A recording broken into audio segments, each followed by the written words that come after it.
Um, so first things of all, who here would want to work for the TSA? Yeah, not my cup of tea exactly. Yeah, not mine either. No. I'm the jerk that always going through the lines. I just want to start yelling profanities at them. Um, I can't think of a worse job, to be honest with you.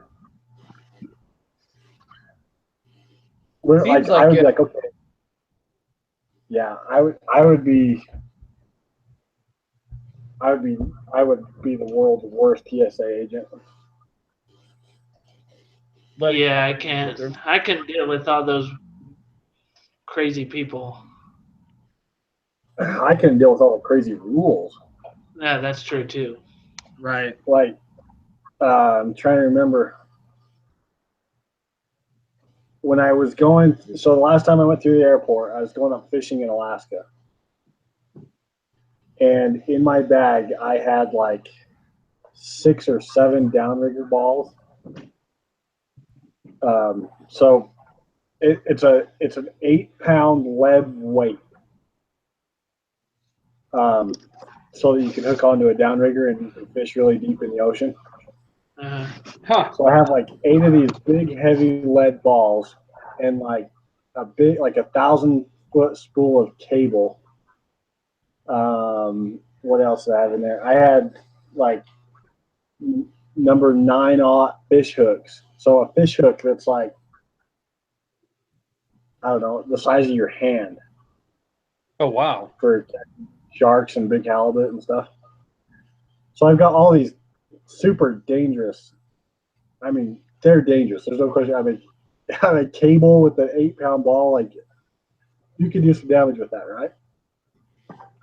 None of that's on their approved list or whatever, or unapproved list. So all that goes through just fine. However, in my bag, they found an empty bullet shell. Like a piece of, basically, it's a bullet that's been shot. All it is just a piece of brass. Uh-huh. And they have a come undone about this piece of brass. And I'm like, what am I going to do with that? Tell me, what am I going to do? Throw it at somebody? Like, Yeah, what weird. possible threat does this have? Well, this is on our unapproved list. It's like the 8-pound lead ball I could hurt somebody with. The little tiny 223 shell that's been spent. That ain't gonna hurt nobody. Kind of like a backwards Yeah. thought then.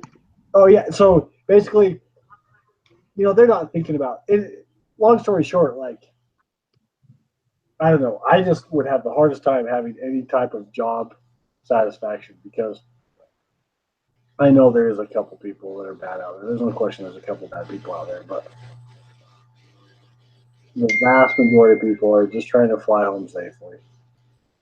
Yeah. So worried about spent bullet shells. Oh man. Yeah. Or whatever, like, they one couple times I've confiscated my knives going through there. I'll just forget that I had a knife in my bag, Right.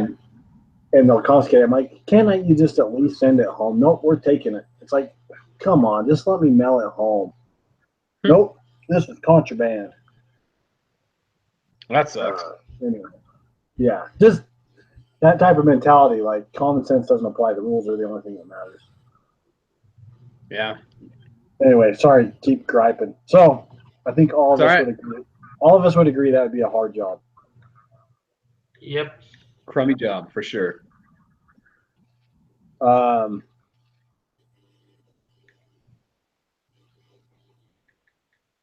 so specifically, what should O'Reilly do about Sanchez? Jordan, what do you think? Well, I definitely think there should be some kind of a disciplinary uh, action taken towards him. Uh, what that is, I mean, what that is. I mean, I don't know if he goes on probation or some kind of counseling or some kind of retraining, like it was saying. Uh, but in my opinion, I think he probably should be disciplined. Would you fire him?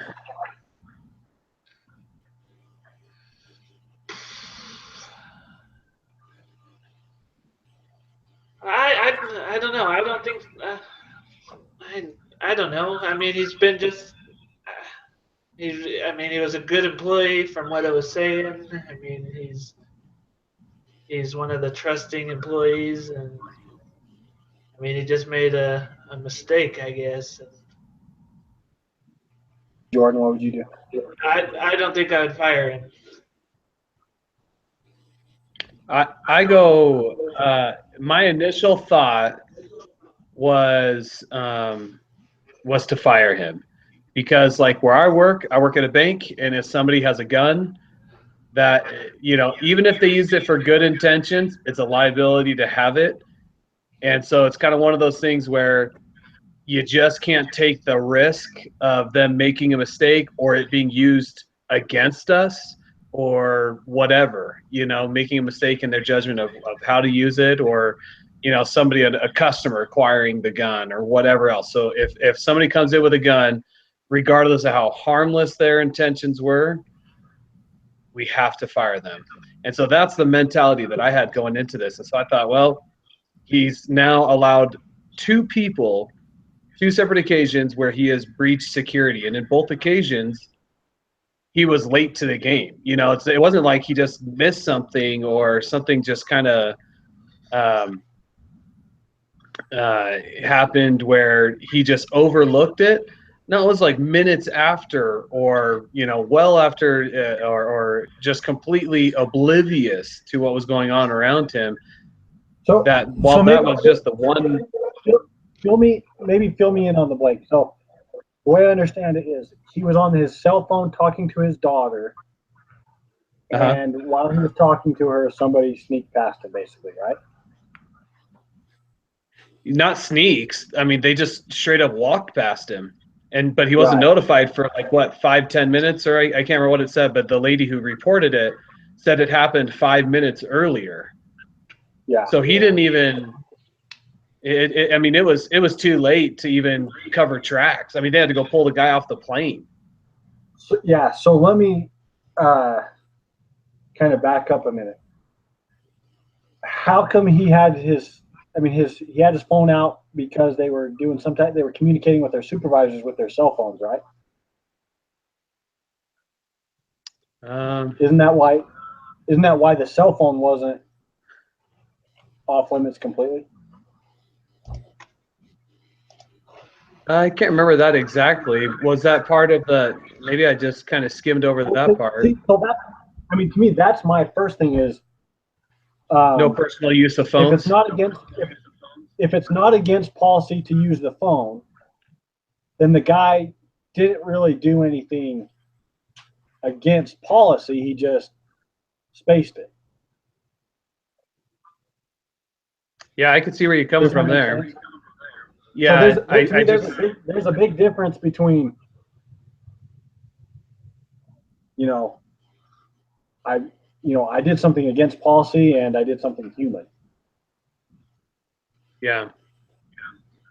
Well, actually, at the bottom of page 6, it says TSA policy forbids using cell phones on the job except in the case of personal emergencies after notification of a supervisor. So he was actually breaking policy. I didn't even notice that until just now. It was in the fine print at the very, very bottom of page 6. Right. So he actually was breaking policy by being on the phone to begin with. Okay. So how come nobody else said, hey, get off your phone? Well, you could make the case that O'Reilly is responsible for that. I don't think a peer or anybody else should have to tell him, but they should. I mean, they could. It's all about security, but it's also not their fault. So going back to the team like, last week or whatever, we were talking about, incentivizing teamwork.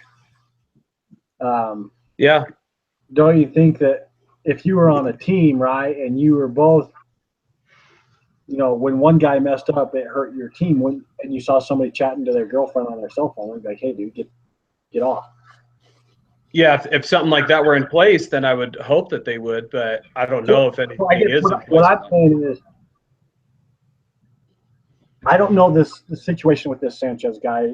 The O'Reilly lady, singing praises all day long, saying he was great with customers. He showed up to work every time. He was happy to be there. He's making $30,000 a year in Boston. So, I mean, the guy probably lives in a crappy apartment. He's got a daughter. He's trying to get through college. I mean, I don't know what the poverty line in Boston is, but I'm sure $30,000 isn't far off of it. Yeah. To me, firing the guy would be two things: really stupid and not addressing the issue. And I guess the reason why I say that, one of my bosses, or one of my old bosses, he told me a really cool story about.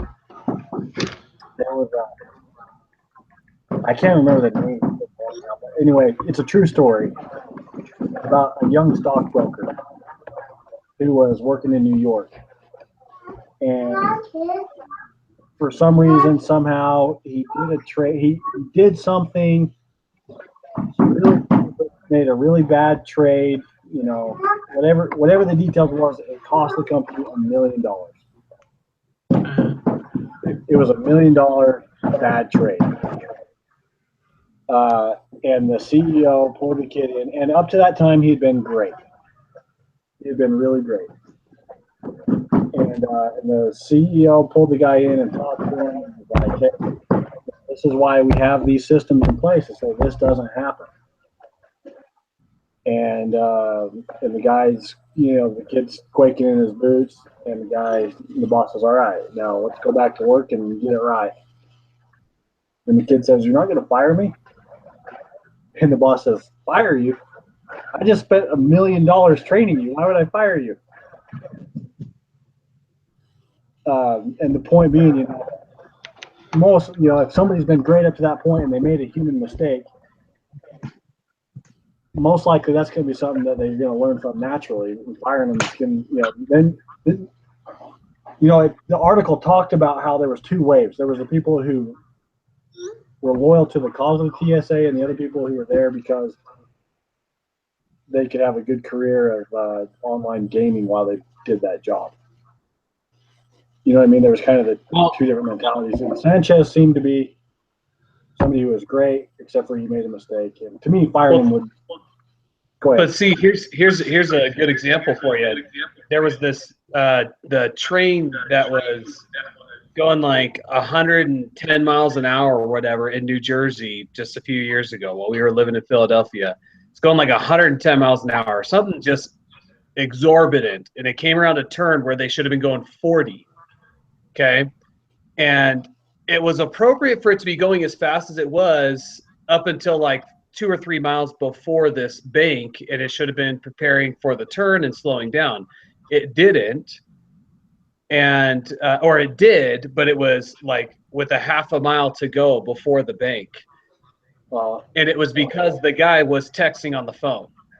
Right. And then the train tipped over and a couple people died. So let's say even in this instance, the guy with the blue bag gets on a plane and blows the plane up. Right. Yeah, it was a human mistake, but the liability, I mean, he's lucky nothing happened. Should something have happened, then people would be saying, well, somebody needs to do something about it. It's a human mistake, but the outcome, he's just lucky the outcome wasn't bad. So it's go ahead. Yeah, so I guess the alternative is every single person who is caught using their cell phone is fired. Whether there's I wouldn't say that.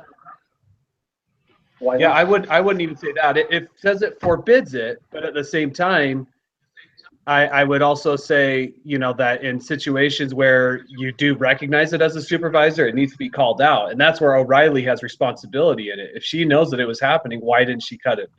Yeah. But Yeah, she unfortunately didn't get to it soon enough. Yeah. So I would think it would just be more of a reprimand, kind of like what Jordan was saying at the beginning. He has to be disciplined at the very least. So I kind of go both ways. I can understand why there would be the case to fire him, because it's the potential for disaster. But then I also understand the whole other side where he is a good employee and he does do the right things for the most part, and people like him, customers and his peers. But that's not always enough to negate security issues. Right. Okay, so if they fire him, who's going to replace him?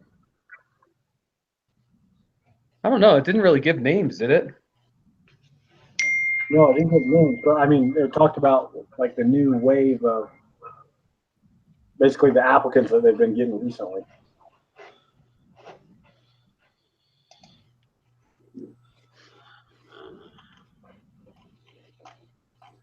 Yeah, I didn't understand. I don't understand why that would be a concern, because you just have more applicants coming through, or it's one person out of how many was it? Like 100 people? No, that was just like 100 TSOs or LTSOs, whatever O'Reilly was. So I can only imagine that the TSO level, there's going to be even more of them. I don't think you would really notice one person being gone. You just rehire. Yeah.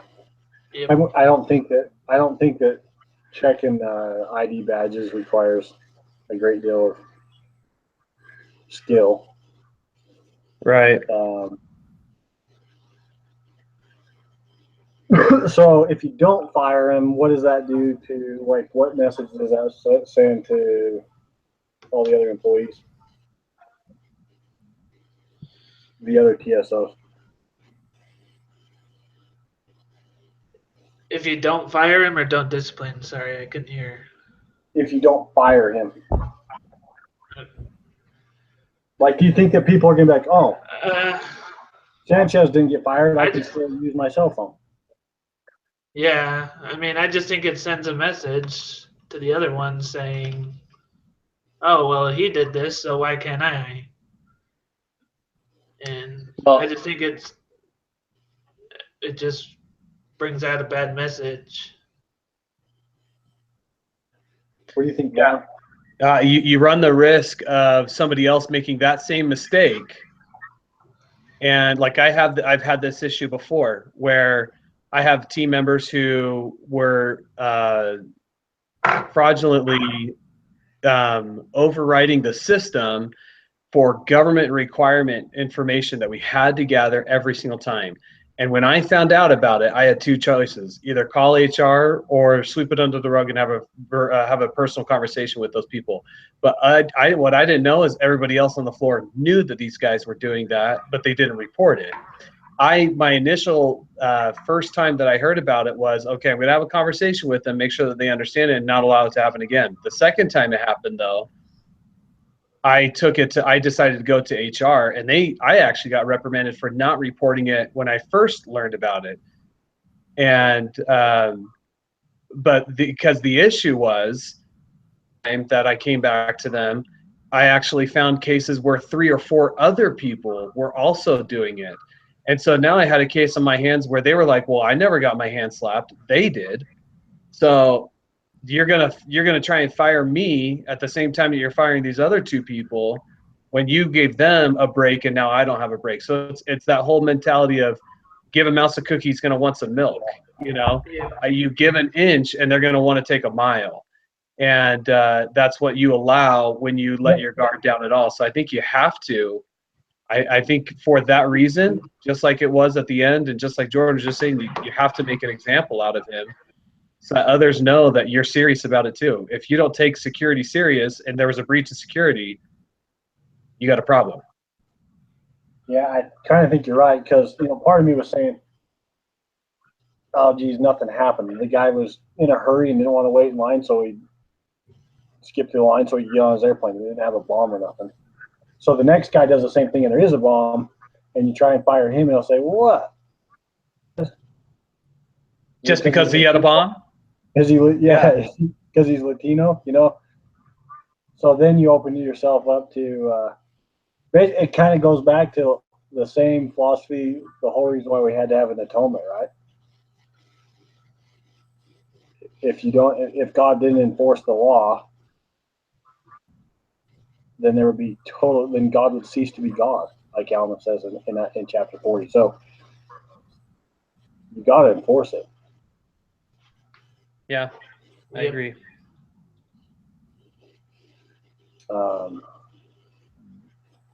Unless, I don't know. I mean, I don't know. Got to be a way around. You know, you got to be able to keep a good employee on when they make a mistake, but at the same time, when it's so public like that, I don't know.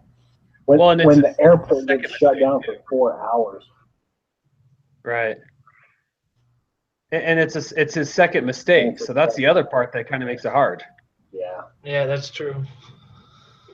If it was his first, then it'd be a different kind of story. But it's second. Yeah.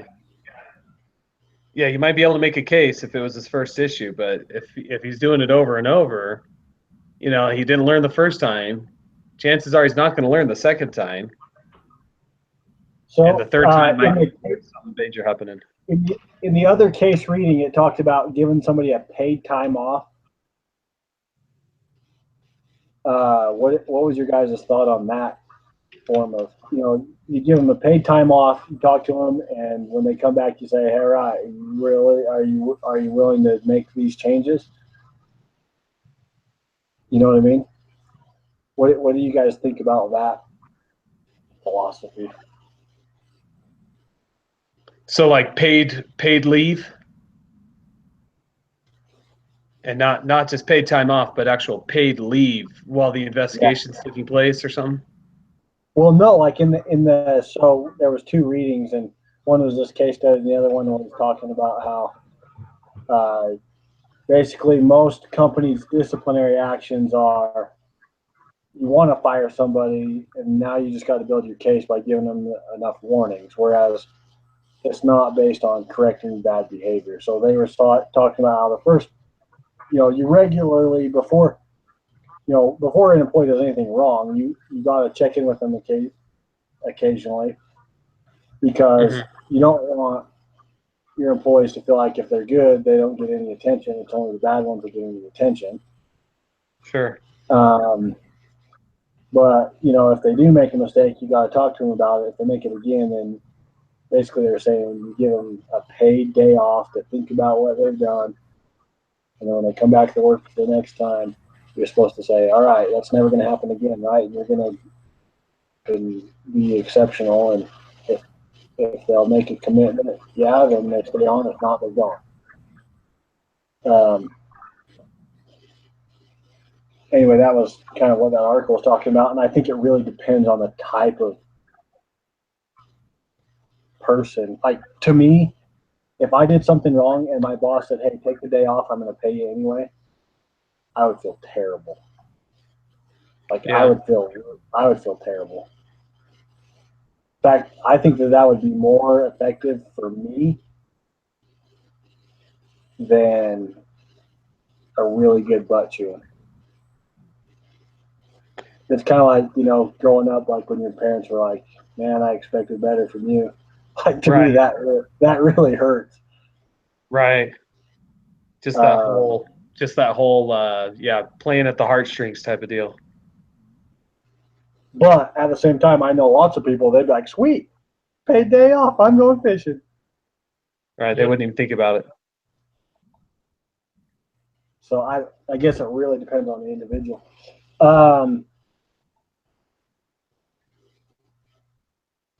I guess looking down the thing, I didn't even realize that was one of the questions. Is it time for Sanchez to take a paid decision-making day? Do you think that would work for him? Or do you think it goes back to that other thing is, you know, if your coworker did something that shut the whole company down for 5 hours and the course of action that you took was to give him a paid day off?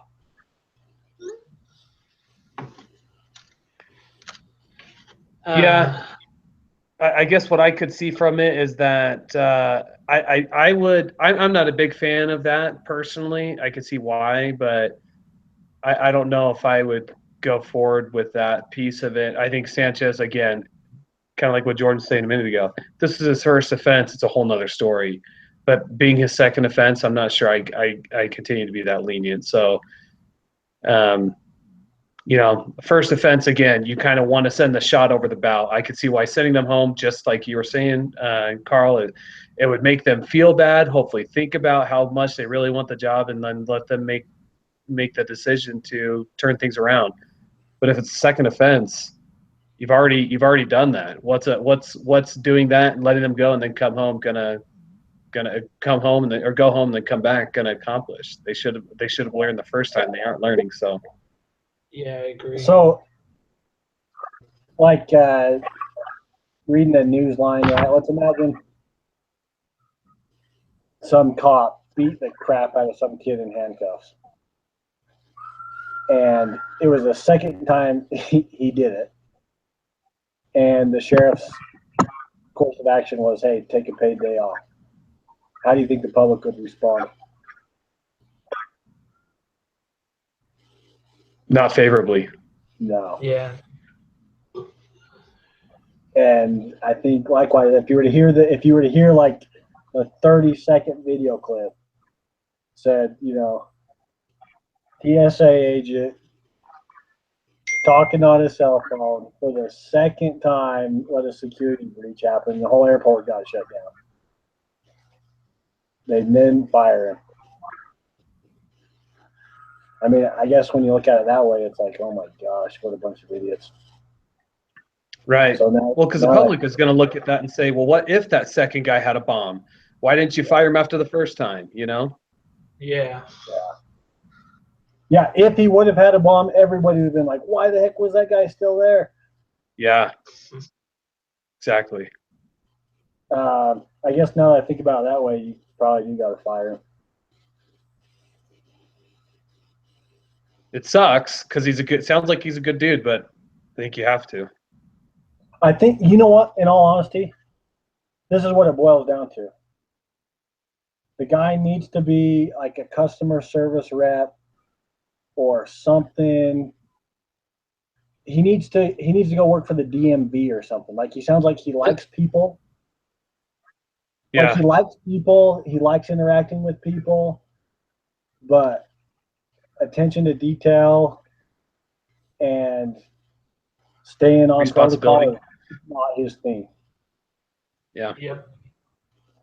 So, if I was a company guy and he was running my customer service department, it's not the end of the world if, he sent a text and the customer had to wait for 30 seconds or somebody butted in line. It's not a big deal, but when you just shut the whole airport down, it's a big deal. Yeah. So, yeah, maybe the guy needs to go find a better line of work. It's a good point. I don't know. So, I mean, to me, that's really what it comes down to, isn't it? Is the guy is great with people, not with the rigid. Yeah, he's a people person, not a detail security person. Yeah. It sounds to me like he's got a lot of personality, which doesn't fit in with the TSA culture. Right. So, it might be the best thing that ever happened to him. Yeah. Okay.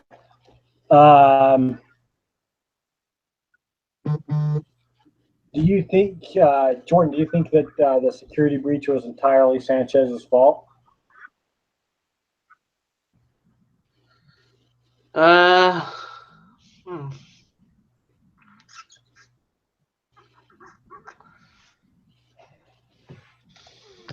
When I've gone through the airport, have you traveled much, Jordan?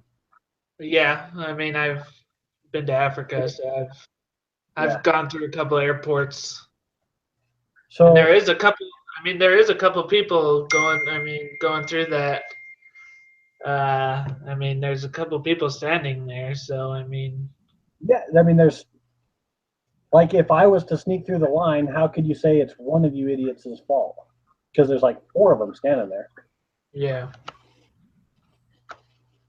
So I mean, You travel quite a bit, don't you, Vaughn?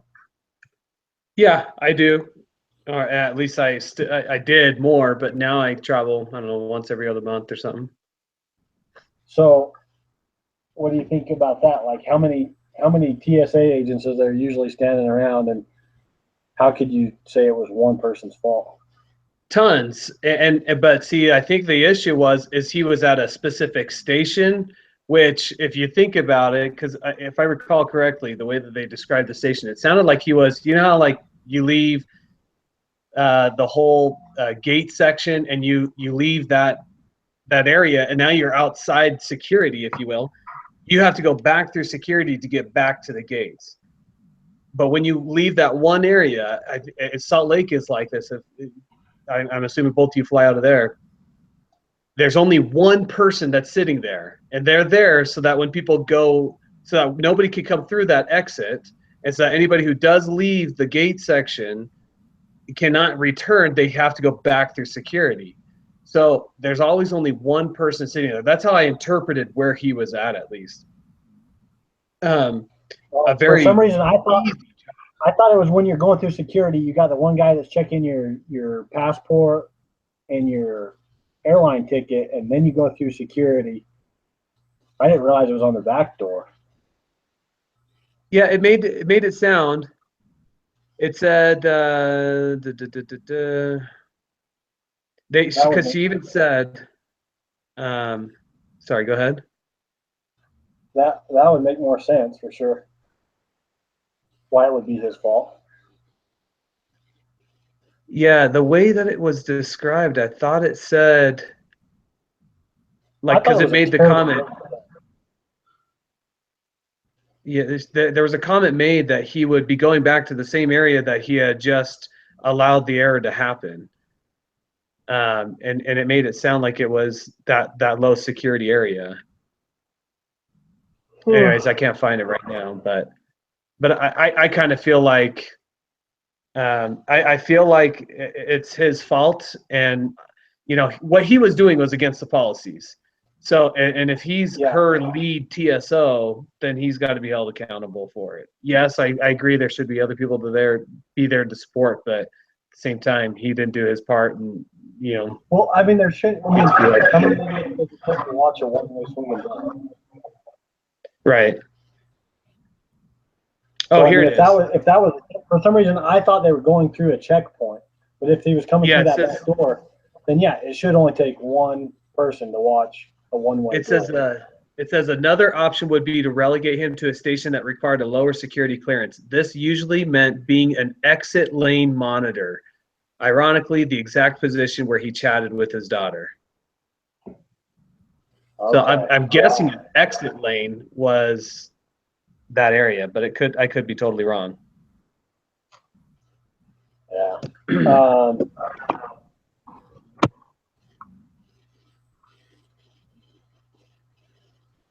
So basically, what if you're the boss of the TSA? What could you do to change the procedures or whatever to keep something like this from happening? My thought: turning no phones on the floor. So not just like not even having it, but just no phones on the floor altogether. Or they're in a central location, and you know, somebody could go pick them up, but they can't have them on them. That was my first thought when I heard he was on the phone. I was like, what? Why do they have a cell phone, period? They have radios to talk to each other. Yeah. Right. So if there's an emergency, you use a radio. If there's an emergency, it's not like, oh man, Gordon's not picking up. Right. So yeah, I mean, it's like I work in a youth correction facility, and that's the way it is there. No cell phones allowed in the premises. Right. I think it would be impossible if people are taking their cell phones to work and something gets boring. They're going to pull out their Pac-Man game or whatever people do on their cell phone. Right. I think that, yeah, it needs to be check it at the door. Put it in your locker. If you have a family emergency, they can deal with it. Yeah, that 20 was years ago, we didn't even have cell phones.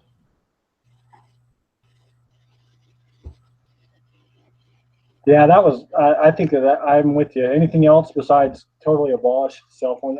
I think that's a no-brainer.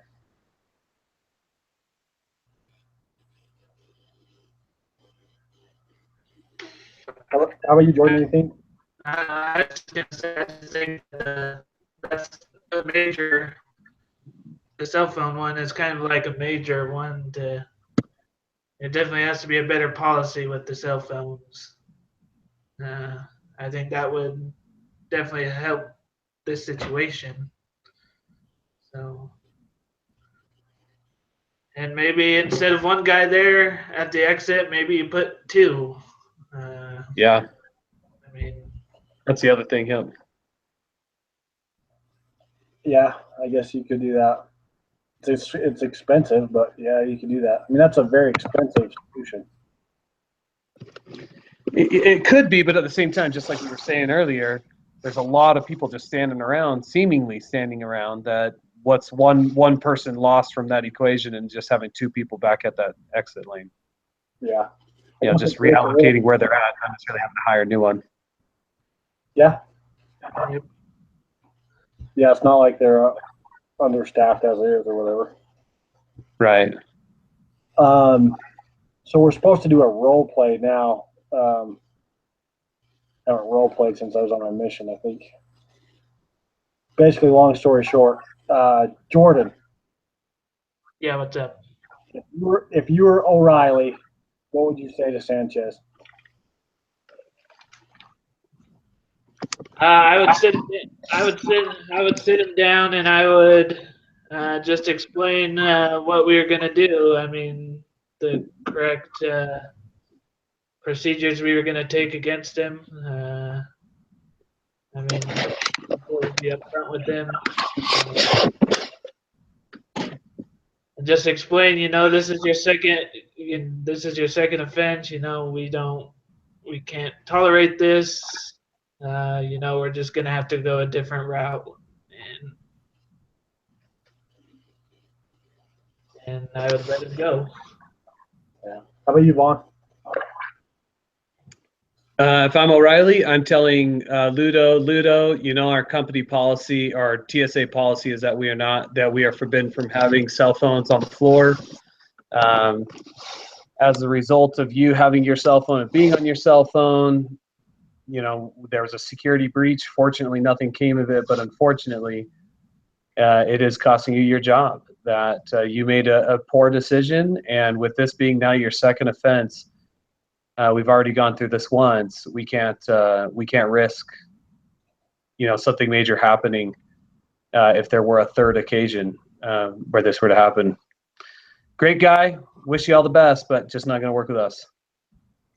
Yeah, I think that's what you have to do too. Now that at first I was like, no, why would you ever fire him? But if I was listening to the radio and I heard TSA agent second time cost, if I missed my flight because some idiot was on a cell phone while he was supposed to be at work, I'd be pissed. And let's keep in mind too, this is somebody who makes $25,000 to $35,000 a year. This isn't like some major critical piece to the company or to TSA. This is somebody that can be easily replaced. So why would you take that risk when it's such a low-paying job and you can? That role is basically a dime a dozen to find somebody to fill. Yeah, I think you're right. So yeah, I think I would sit him down and say, hey, Ludo, I love having you come in every morning. You've been an asset to the team. This breaks my heart. It really breaks my heart, but we have to fire you to save face with the public. I'll write you the most glowing letter of recommendation about all your strengths. but in order to save face, you're gone. Yep. Yeah. And by the way, I think you'll make, if I have a company serving customers, you'd be at the top of my list. And unfortunately, we're not in the service industry; we're in the regulatory industry, and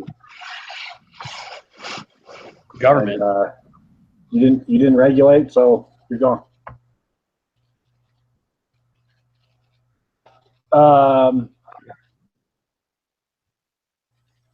I think we all decided to fire him, right? Yep. I'm leaning that way more and more. Yep. Yeah. Now that I mean, at first I was like, no way, why would you ever? But that thing just keeps going back to my mind. If I missed my business appointment because this crackpot couldn't even out the back door, I'd be livid. And if I knew it was his second time, and furthermore, let's imagine the guy did have a bomb and blew up an airplane, then I'd be really pissed. Yeah. Anyway, you gotta fire him. I agree. Yeah. All right. Okay. I think that's it, guys. Cool. Let's be Awesome. done. Alrighty. So, Thanks, man. Jordan's got next week's lesson, and then after that, we'll all have done 2 discussion leaders. We just have to submit our own 2 write-ups. We're done at that point. I think we have to still meet, but we just don't have to submit a paper. I don't know exactly, but I guess we're 2. Are we on the last doohickey? No, this is only the second doohickey, and I think Second Carl, to I think I've got you like this is the third one. Yeah. No, second to last one. Second last. Okay. Yeah, I got the So last. Carl, I one. think you've got this doohickey, and you've got the last one, Jordan. Yeah. Okay. What? Is there 4 doohickeys? There's 4. Yeah. So we have to do one of us. Who's doing 2?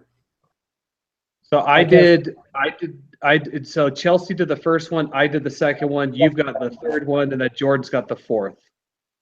So talking about that, golly, man. Hopefully, our teacher is listening to this. But I thought that was a crappy grade that she gave us, and it's pretty apparent to me that she doesn't really read them, because she's like, "Great job, way better than last time. I'm going to give you a worse grade than last time." Mm. Right? Didn't she give us a C- on this last one? Well, yeah. The write up.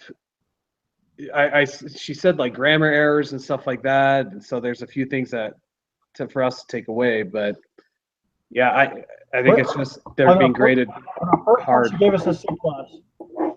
On our first one, she gave us a C+. She said change these things, or she criticized, doing that, the stuff that we did. I think we fixed it, and then she said, "Great job, way better than the last one, C-." Uh-huh. Huh. To me, that's talk about poor human resource management. Great job. I'm going to dock your pay.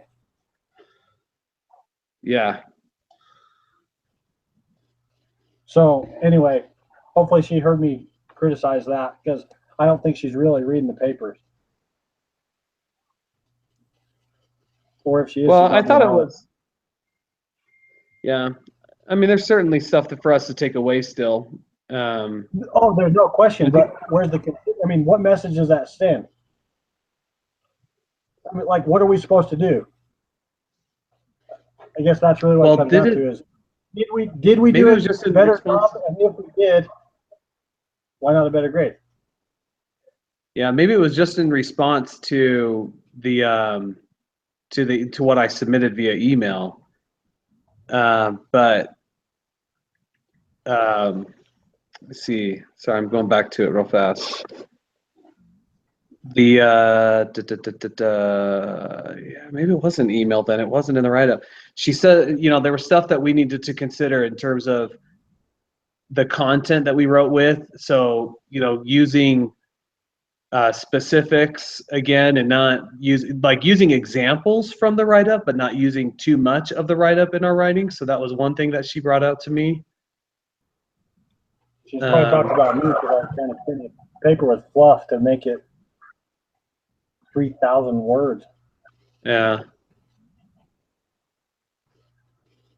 Yeah. I don't know, just something to think about, I guess. Yeah. So it's at the end of week 11.